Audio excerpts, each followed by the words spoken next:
Hello, and welcome to TerraLex Insights Podcast, where our goal is to present multicultural perspectives by leading professionals.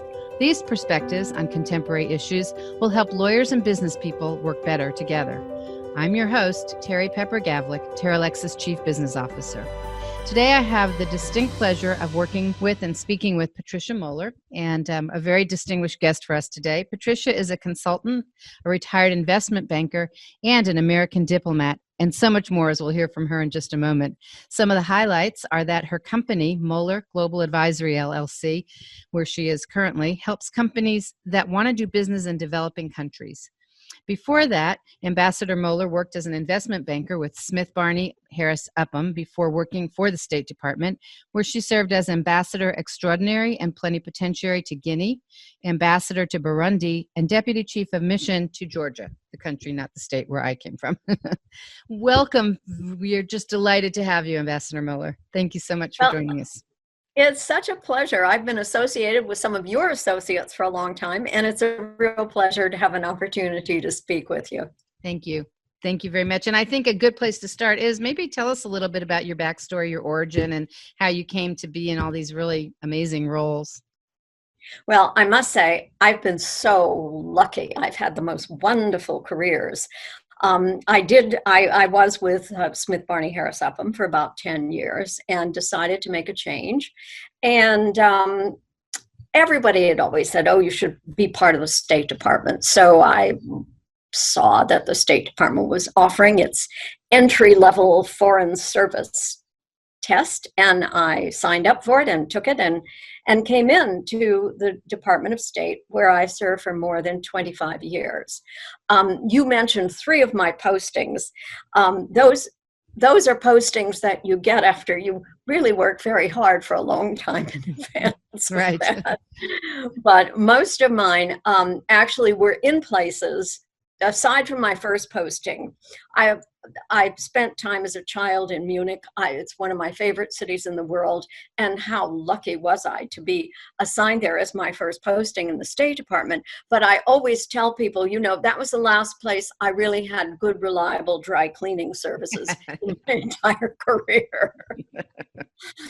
So most of my postings tended to be in places that were politically difficult or difficult in one way or another, because in my opinion, that was where the really interesting jobs were. And I don't regret a bit of it. It was absolutely fabulous. That's fantastic. So I left active service at the end of 2012, and I did a few more things for the State Department over the intervening years. We have that wonderful system that they call you back if they need someone to look after a post for a few months or sometimes even as much as a year, because there has been an unpredictable gap in the leadership, and perhaps an ambassador has been ill or been recalled or had to do something else, and so they'll call you back. So I did a little bit of that as well. But since the end of 2012, I've been out of active service. Well, so besides Munich, which you've mentioned, what were some of your other favorite places that you were posted to? Oh, I lived in Chennai. At that time, it was called Madras, India, for a couple of years. And I have to say, my heart, oh, what a fabulous place. In fact, I go back to India probably every couple of years to see Indian friends, because it was such a magical place. Mm. I served in Washington for a couple of postings, one of which was as the desk officer for Vietnam, and I had the enormous privilege of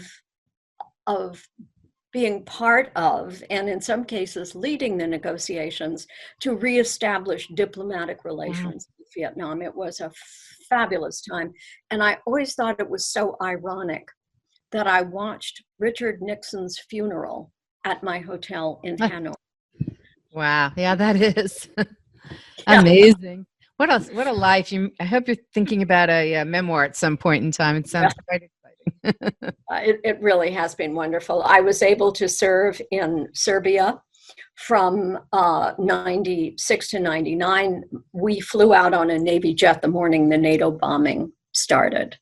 I served in Armenia, as deputy ambassador, and then in Georgia as deputy ambassador, a long and irrelevant story. And then Colin Powell cross-pollinated me to Africa, for which I am grateful to him to this day. And I was named ambassador. I was nominated to be ambassador to Burundi and then to Guinea-Conakry by Hillary Clinton. Amazing. And actually, we're going to talk a little bit about Africa and your experiences there, because I think you're doing some work there now. So Yeah. When we were preparing for this for our literary listeners, I was, for some reason, the name of the book, Love in the Time of Cholera, which actually I think is on TV or something. Maybe that's what struck me. But it made me think about investment in the time of COVID, and a little bit of a theme for us. So tell us a little bit about investment in Africa, because as you and I discussed, it's really a place to focus, and we are seeing a lot of interest and activity from our members and their clients, and also as far as investing in Africa and looking for opportunities. So tell us a little bit about your overview of what that climate looks like. Well, Africa is the most remarkable place. It is hard to believe how big the African continent is. When you see these illustrations of how big Africa is, and you see the United States, and you see China, and you see Russia, and you see Europe, and it's all inside the African continental boundaries. It's shocking to believe that traveling from Bujumbura to Kinshasa is a longer trip than traveling across the eastern seaboard. It is an enormous continent, and it is a continent with fabulous, fabulous natural resource riches and fabulous human resource riches, and a continent whose average age is going to be younger than any place on Earth by a lot very soon. It has not been developed. In fact, I'm reminded of a dinner I attended before COVID struck us for the Prime Minister of Tunisia, and my dinner partner was Middle Eastern, and I said, "Well, this is all about Africa. Why are you here?" And he said, "I'm here because Africa is where the Middle East was 15 years ago, and I want in." I think it is one of the richest, but not the easiest place for people to look for intelligent investment opportunities in future. What makes that not easy? I know there's a whole bunch of factors, but maybe you could share a little bit of your oversights or insights about that. Well, the African countries, some of them have been very fortunate with their leadership, some have not. They are all, or not all, but for the most part, virtually all, have come out of some sort of foreign rule. They are, in some cases, still struggling to develop their own sense of self, although they have strong cultural traditions. So governance, rule of law, regulation by our standards is sometimes less easily identifiable in situations on the continent. So what are the examples maybe of some investment opportunities? I don't know if that's by region, by country, but what kinds of things are you seeing? Or I don't know if you can talk about things you're involved in, but maybe just things you're seeing from sort of a broad brush. Well, there has not been, you can fly north and south in Africa pretty easily. Flying east and west has been. I learned that last year. Yeah, isn't it amazing? I couldn't do it. I couldn't get from where I wanted to be to where I wanted to go. You can't get there from here is not unknown, and so that does make even the cross-pollination of business practice and ethics and investment and all that stuff. It just makes the whole thing a lot tougher. Going into Africa, there is not always a central point of contact. You really go in blindly unless you go in knowing someone who either has done business in Africa or who has good local contact. I'm involved in a project right now that is in West Africa, in a place that has not seen vast amounts of international investment for years. And we, I'm pleased to say, are bringing the first big U.S.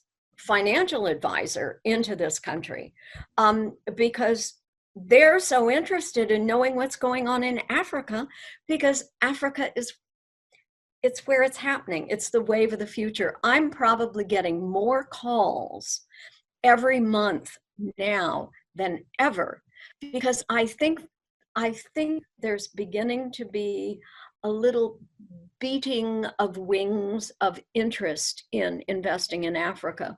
Where are you going to go now? China is developing rapidly. It is pretty sophisticated from an industrial point of view. Southeast Asia is developing rapidly. Europe, has been developed for years and years and years. South America is still developing, but it's got lots of historical partners. So indeed, Africa is really one of the last. Characterizing it as frontiers is not meant to be demeaning in any way to the African continent, but to characterize it as one of the last business opportunity frontiers. Yeah, absolutely. And we're seeing that and hearing that from our TerraLex members as well. And in fact, they're having a meeting about that just exact topic next week. So members from all over the continent, and they met in February, the meeting I was trying to get to when I was struggling with my travel difficulties. So how has the global pandemic impacted? Has it slowed things down in terms of investment, or is it just a temporary lull and we think that the excitement will still be there when we finally get past this pandemic? I think the excitement will still be there. It certainly has slowed things down. I mean, we've seen in our country how it has slowed down business. We've been very lucky in our country. Our infrastructure, our IT infrastructure has permitted a lot more to go on in our country than many other countries. I can tell you just from our own experience, we were very lucky that for our feasibility study, we had a tremendous amount of the groundwork already done before the COVID balloon went up. But we are only now, this month, able again to look at moving back to West Africa to continue our work on the ground. Yes, it has slowed things down. And I think it's fair to say, and I think my African partners and colleagues would agree with me, that in Africa, face-to-face contacts are really important. It's how you establish yourself in Africa far more than in places with a longer history of less personal business dealings. So indeed it has slowed things down. But I see really, I don't see interest diminished in doing business in Africa. What about the infrastructure to support this kind of sophisticated business and people coming in? I know we've seen in some countries, some that aren't members yet, but some places even where we do have members, that even something as simple as internet connections can be a challenge. Maybe to address some of those kinds of challenges as well. Well, it's true. The infrastructure in some African cities is as good as any place else in the world, but not so many of them have that kind of infrastructure. And for IT, for internet, you sometimes have a problem with connectivity. Cell phones, the Africans sort of leapfrogged over in many ways the whole landline thing and went straight to cell phones because they didn't have that kind of infrastructure. And it would not astonish me greatly over the next decade to find the Africans leapfrogging over some of the stuff that we now think of as a next step. They just didn't have to take it. They said, well, the next step is available, we're going to take it. But yes, still today. And there are infrastructure problems in many parts of Africa with electricity. power, simple power, electricity, water, utilities, that kind of stuff. So yeah, it is more challenging, and I think you have to have that in your head. You have to understand that doing business in Africa is not going to be, for the most part, like doing business in New York. So I'd imagine that speaks to the need to have sort of good relationships with people that are in that country, whether that's the lawyer, the business advisors, et cetera. And I guess that's a starting point for someone who might be interested in investing in Africa or working on infrastructure projects or things. Is that a safe assumption? Local advisors, I think, are absolutely essential. You need good and well thought of attorneys, accountants. If you're in French West Africa, there are all sorts of slightly different rules in place. If you're under sort of a Napoleonic code, than there are in British common law countries. There's subtle differences, but you simply must have a guide to say, in our country, in our culture, in our government, these things are important. And you must have good legal and financial advice. It's music to my ears, since we have quite a strong network of law firms in Africa, and that is a role that they play quite often, and especially for our other TerraLex members around the world. And we hope to continue seeing the kind of uptick in collaboration that we've seen over the last couple of years in particular, and even this year tremendously. So yeah, that's great. You all will be invaluable to investors if you can help them find people with whom they communicate easily and who help them understand how to move forward. That's great. That is great to hear. In terms of projects moving through Africa, besides the boots on the ground, sort of people that really know that are sort of from the country that you're doing business in, can you have household kind of name global companies, investment advisors, things like that coming in? Oh, absolutely. And in my experience, at least, most African countries welcome them, working with the citizens and the partners within their country.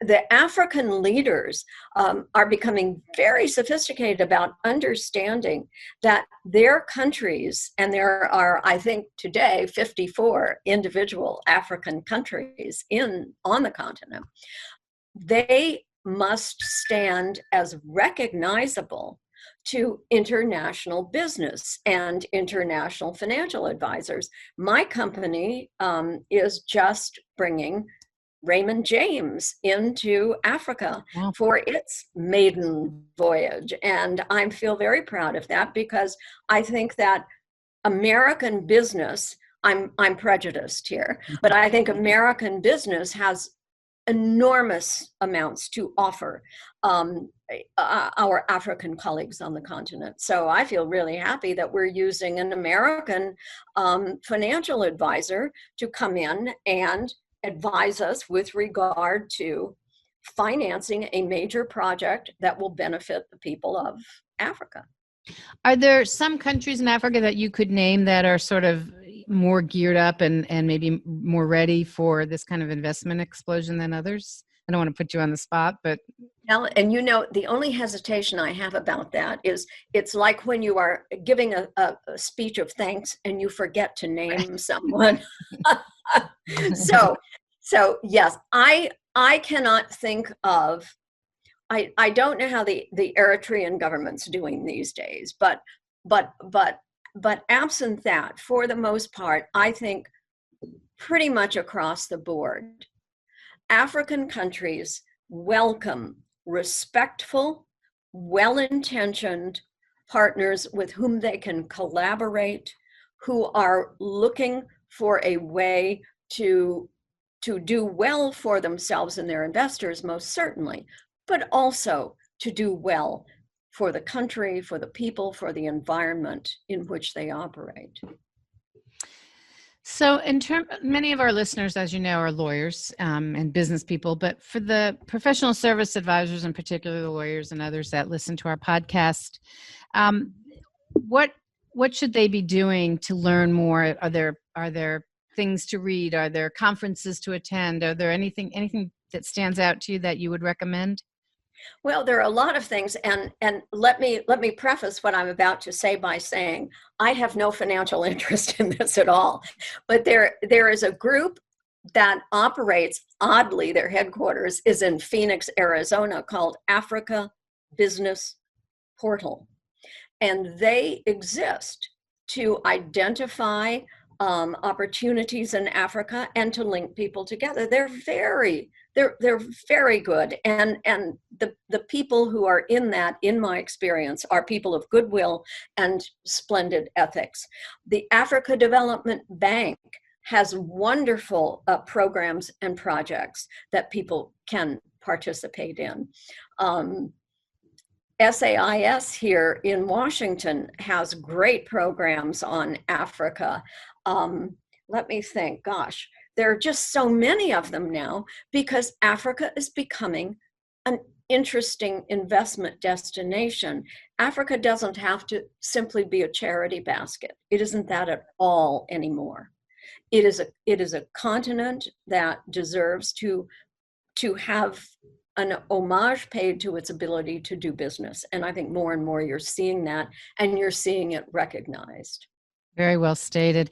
Well, I can't wait to rebook my trip that I was supposed to take earlier this year, and our conference went on without me. I actually had a health issue, so I couldn't travel at the time, and then we had COVID, and I was so excited to have the opportunity to travel to Africa, and I hope to get the opportunity in the next year or so. Hearing you talk a little bit about your travels earlier on in the call made me in the podcast made me have wanderlust again. I have it every day because my life used to be traveling all over the world and pretty homebound these days, as are many of us. So any last words or advice or any insights that I didn't ask you about that you wanted to share with our listeners? Gosh, I'm so excited to have had the opportunity to know Africa, and I would not hesitate. I would not hesitate to reach out and try to find a way to do business in Africa for companies that can benefit the local culture by doing business there. It's something that needs to be thought of. Your head sort of needs to be in the right place in order to do it. But it is very doable and can be very rewarding. And I have to say that looking at the African continent, the African people are some of the warmest, loveliest people I have ever met. And I say that having lived all over the world. Couldn't agree more. And actually, it makes me feel very good about some of the things we're doing within our network, because it does speak to some of the things you've talked about. So good to know we're on the right track as well. Well, thank you so much. It's really been delightful speaking with you, and I'm sure that our listeners will enjoy hearing your insights.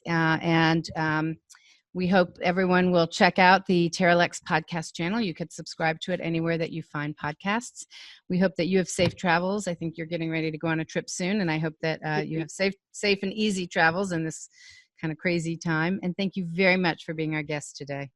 Gosh, what a pleasure. It was wonderful to meet you and talk with you. Thank you. Nice to meet you too. Thank you. Bye-bye. Bye-bye.